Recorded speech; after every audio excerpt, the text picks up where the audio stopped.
করছি সাতক্ষীরা শ্যামনগর উপজেলার মাদার নদীর উপরে, যে মাদার নদীটি ইতিমধ্যে কৈখালী ফরেস্টের ও সংলগ্ন তিন নদীর মোহনা থেকে প্রবাহিত হয়ে ভেটখালী কৈখালীর যে ব্রিজ আছে, ব্রিজের ওখান থেকে এই মাদার নদীটি হলো প্রবাহিত হয়ে আপনার চিংড়েখালী এলাকায় এসে ঢুকে পড়েছে। এই মাদার নদীর উপরে যাবত এই এলাকার মানুষের হলো কষ্ট সাধন করে যাচ্ছে।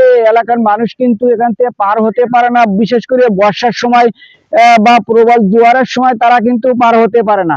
এপারের থেকে বাচ্চারা যারা শিক্ষার্থী আছে তারা কিন্তু চিড়েখালীর যে হাই স্কুল আছে সে হাই স্কুলে পড়ে থাকে, মাধ্যমিক যে বিদ্যালয়টি আছে সেই বিদ্যালয়টিতে যেয়ে থাকে।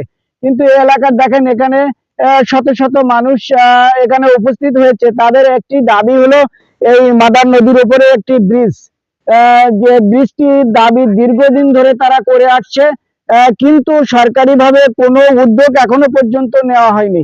আজ বলেন দিন কি কি সমস্যা আপনাদের এখানে হয়ে থাকে? সমস্যা আমাদের এই ব্রিজটা হলে কোনো সমস্যা নেই, আমাদের যাতায়াতের খুব সুবিধা হয়। এপার ওপার অনেক কষ্ট করে পার হতে হয়। এপার ওপার এই যে এটা করছেন কি নিজেরাই? হ্যাঁ, নিজেদের গাড়ির টাকায় করা হয়। নিজেরা গাড়িতে? বলেন কি কি সমস্যা হয়?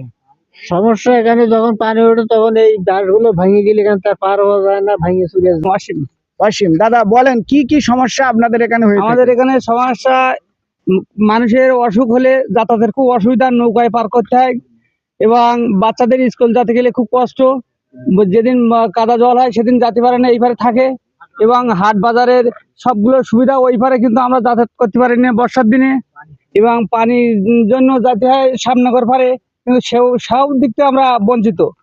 তাই আমাদের দাবি একটাই দাবি, এইখানে একটা ব্রিজ হোক এবং জনগণের আমরা এখানে 4-5টা গ্রাম আছি। গ্রামগুলোর নাম বলেন। এই সৈদালিপুর, এপারে সৈদালিপুর আছি, হরিণাগাড়ি আছি, মানিকপুর আছে, দাসকাঠি, ভবানীপুর, মির্জাপুর, লক্ষ্মীনাথপুর, অনেকগুলো গ্রাম আছে।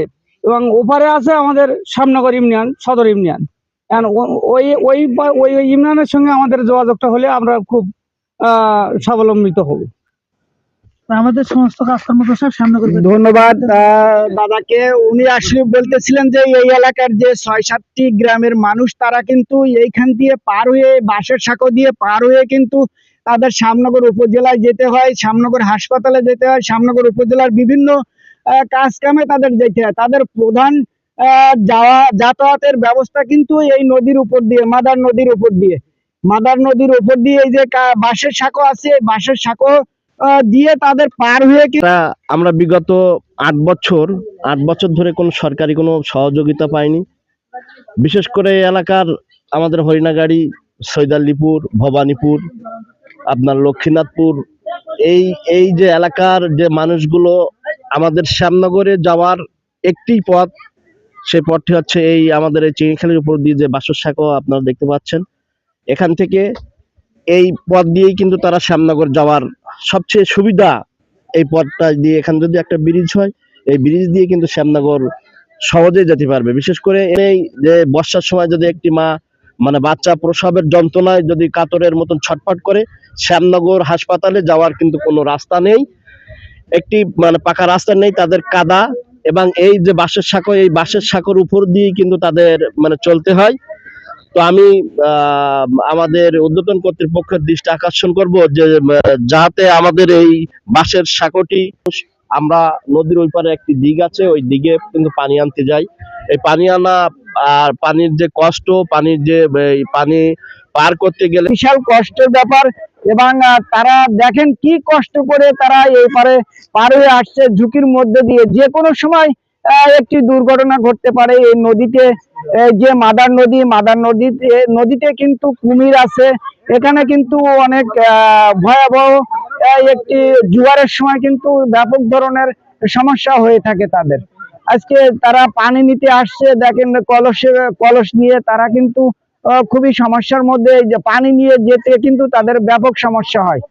শুধু তাই নয়, তারা যে রাত বিরাতে বিশেষ করে বাচ্চারা যারা স্কুলে যায় তারা কিন্তু নানান সমস্যার মধ্যে, তারা কিন্তু খুবই কষ্টের মধ্যে আছে। তাদের দীর্ঘদিনের একটি দাবি, আজকে কিন্তু তারা 10 থেকে 15 বছর ধরে দাবিটি করে আসছে। জানিয়েছে যে দ্রুত এখানে একটি ব্রিজ হোক এবং তারা যেন সুন্দরভাবে।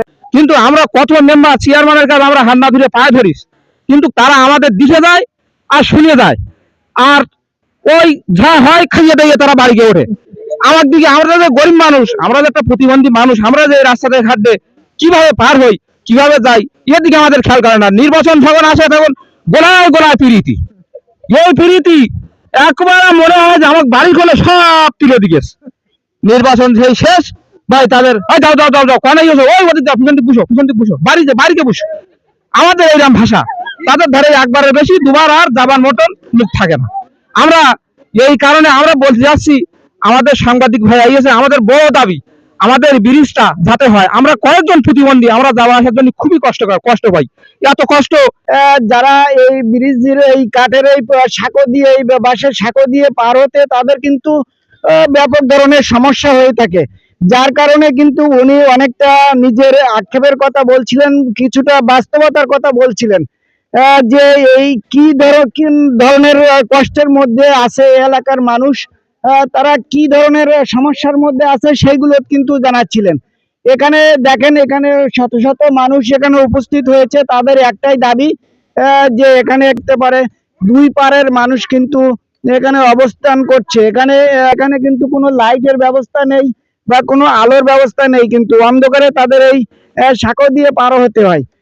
তাদের বিশেষ করে যদি কোনো রোগী অসুস্থ হয়ে যায়, মানুষ অসুস্থ হয়ে যায়, তাহলে কিন্তু তাদেরকে এখান থেকে পার করে নিয়ে হাসপাতালে নিয়ে যেতে কিন্তু অনেক সমস্যা হয়ে থাকে। এর যে দাবি, এটি সংশ্লিষ্ট কর্তৃপক্ষের হস্তক্ষেপ কামনা করব।